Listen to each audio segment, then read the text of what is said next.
Just do it, Brent.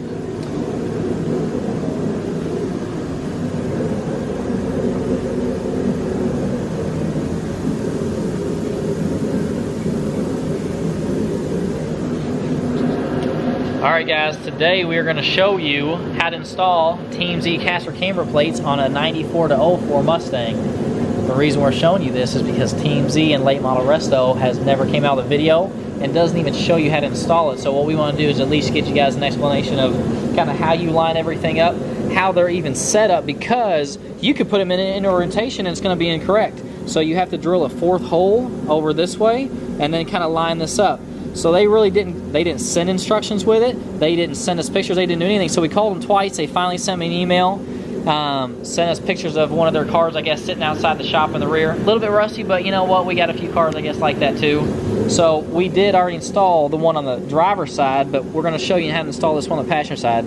This is the lower plate that goes up underneath there. Then you've got spacers that goes on top, and then you've got the top caster plate. So this is just the bottom that bolts up. Now what they told us to do was to install it full negative camber, which is on the inside, but their pictures really didn't show that. So honestly, we like a clean install, and we already went and measured it, everything on the other side, and it's pretty adjustable. So what we did was, for a clean install, we actually put it right in the middle, so whenever you put these spacers on there, you really don't see those holes. I mean, to us, whenever we put a car together, it's pretty clean.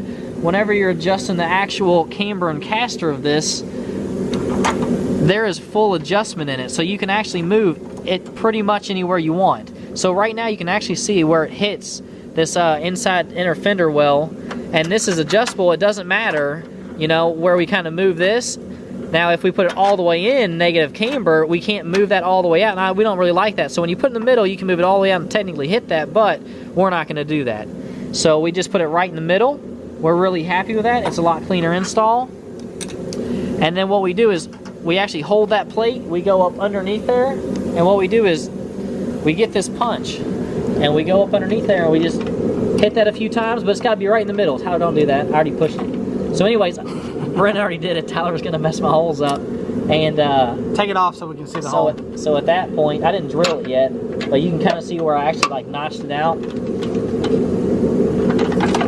This is like a punch to start a drill bit. I'll link one of those in the description. They're pretty neat. You just push it up and it has a spring on it. Yep. But that's our mark right there, and that's where Brent's going to drill.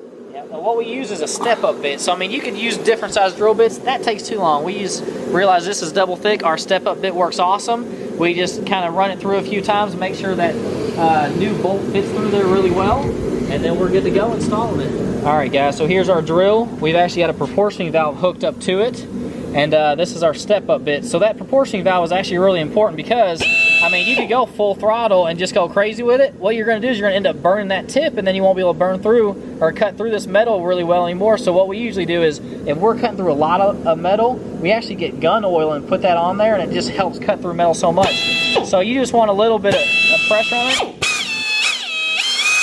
You don't want it going crazy. You just want it kind of going slow. I'd say about 750 RPM if you know what that is. And that's pretty good. That sounds and that's good. going to cut it up. All right, let's roll.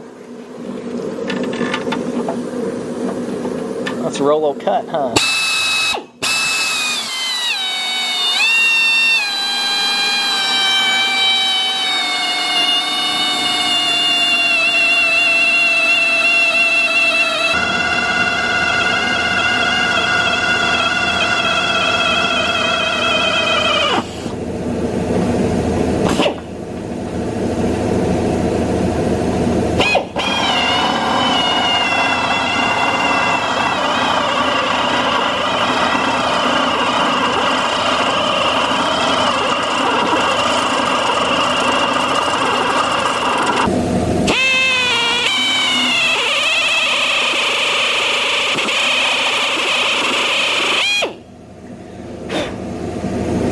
This is the bolt.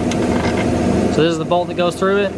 Right now we're pretty close, still haven't made it, but you want to still go through it on both sides just so it's even, because this is a step-up bit, so every about quarter inch it's leveled out a different step.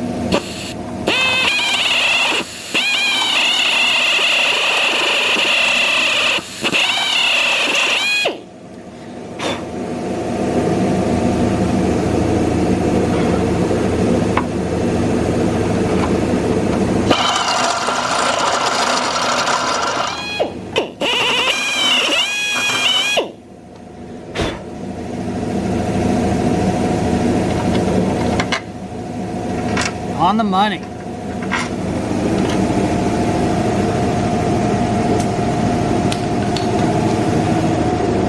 So anyways, orientation wise, we've already got the drivers mocked up. So what they told us whenever we called them 3 times is they told us the step up goes towards the rear.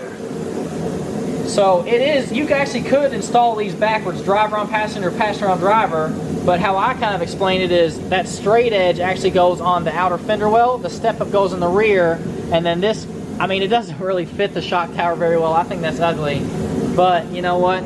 We like the gold on the red, and that's kind of why we picked it. Actually, Alex picked it, and it's cool. So he doesn't want to help. He doesn't talk. He's mute. So anyways, this is how it installs.